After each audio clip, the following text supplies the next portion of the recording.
All right, guys. So once we have this thing drawn, I'm going to show you a couple different ways that we can add color to this. This is going to be an option for you guys if you want. If you want to leave it simply pen, you can leave it simply pen too. But I'm going to give you a couple different options on how you can actually add some color. Okay, so for the sake of just keeping everything separate, I'm going to just use a little bit of the tape just to mask off this area here. Okay, so one of the things that we can do along with the pen is to use watercolor. All right, so watercolor, obviously, most of us have used this before. We're going to dip it in some water. All right, I have this little cup of water off to the side here. All right, the water is going to activate the paint. Okay, so activate that paint, and then I want to go in and I want to start in my darker areas.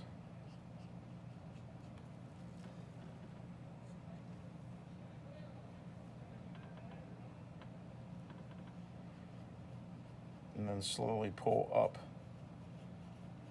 so that I'm with the paint reflecting what's actually happening in the value. Okay, just like any other color medium, I can use other colors to darken this. So if I want to pull a little bit of orange and then go back into my yellow, all right, and pull from there. I have to be careful with this because I don't want to put so much color on that I lose the pen that I have underneath, right? I just want to put enough that I'm bringing some color into it. Okay. So really, because watercolor reactivates really well, I can go in and add that orange into all those areas. Then I can go back with my yellow and my water and reactivate that, blending them together.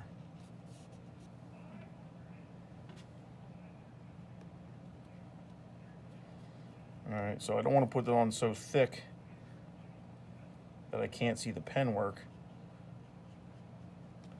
But at the same time, I don't want to make it so watered down that I potentially make the pen bleed. Okay, now that shouldn't happen with the pens that we're using. The pen really should not be any danger of bleeding, but never say never. Okay, stranger things have happened.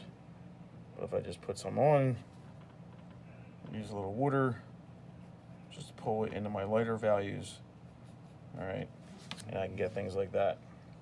All right, real easily I can change the color.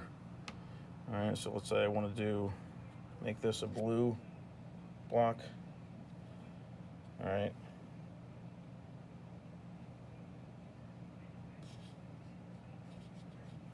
So I can lay in that blue, just like we did with the color pencil. I can pull in other colors that are around on the color wheel, so I can pull in purples to darken those blues, right? And I can pull in orange, right? We learned that. I can pull in the orange to darken that blue even more.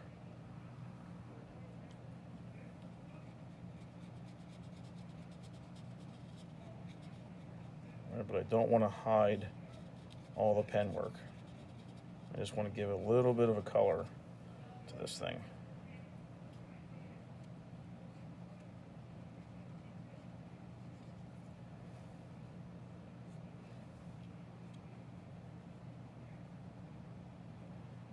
Be careful to stick with your edges. All right.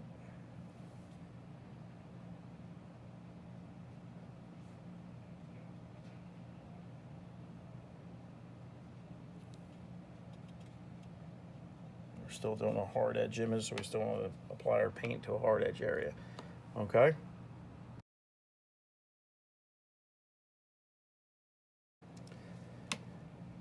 Okay, so option number 2 that we can do is we can use chalk pastels, or in our case, chalk pastel pencils. All right.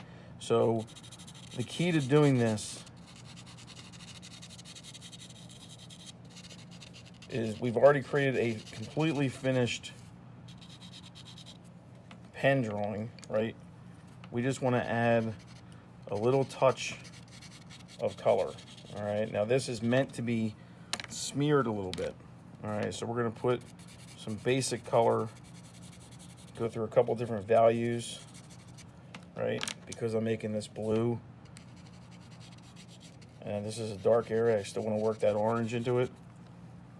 All right. And then I can take just some Q-tips or a tissue or a blending stump, tortillon, all right, whatever I happen to have on hand, and I can blend those colors together.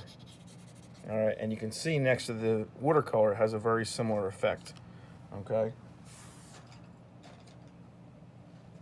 So if we were to continue, all right, with this yellow one down here,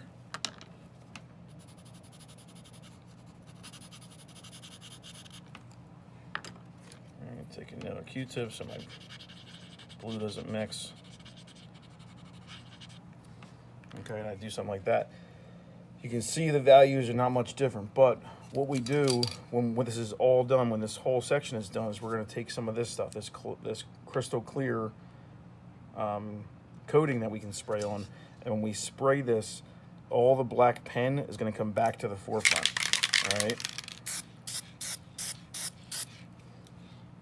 So hopefully you can start to see more of the black coming through, all right?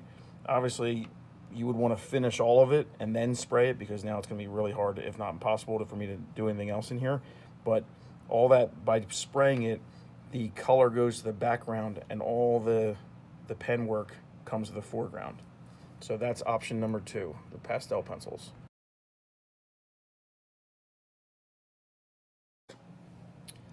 Okay, so option number 3 is actually combining both of these, all right, the pastel pencils with the watercolor.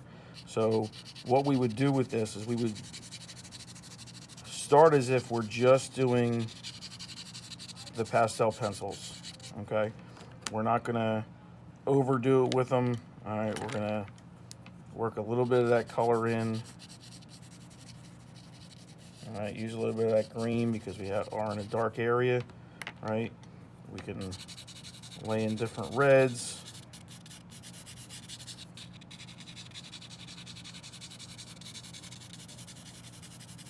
All right, if we're gonna make this a red block. Now, instead of taking a Q-tip and blending this, now what I wanna do is I wanna actually take watercolor, all right, and water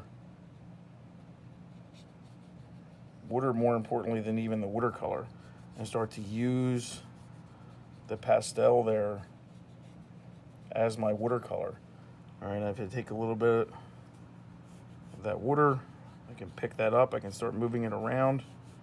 All right, I can work actual watercolor into it.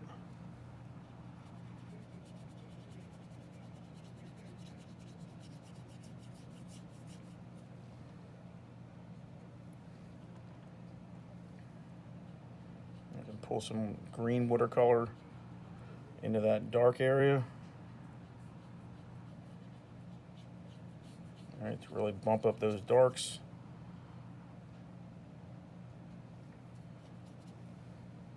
I can bring in some orange and some lighter tones as I get up towards the top. All right, and again, I can just use straight water and pull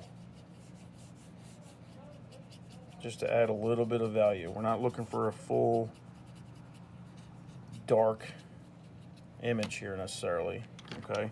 We just want a hint of color, all right? Now what's gonna happen is that that watercolor is going to set the pastel, so we don't have to worry about spraying this at this point. Spraying it wouldn't necessarily hurt anything, but it's not going to really make much of a difference. All right, so there's the 3 different options that we can do there. Straight watercolor, straight pastel pencils, or a combination of watercolor and pastel pencils.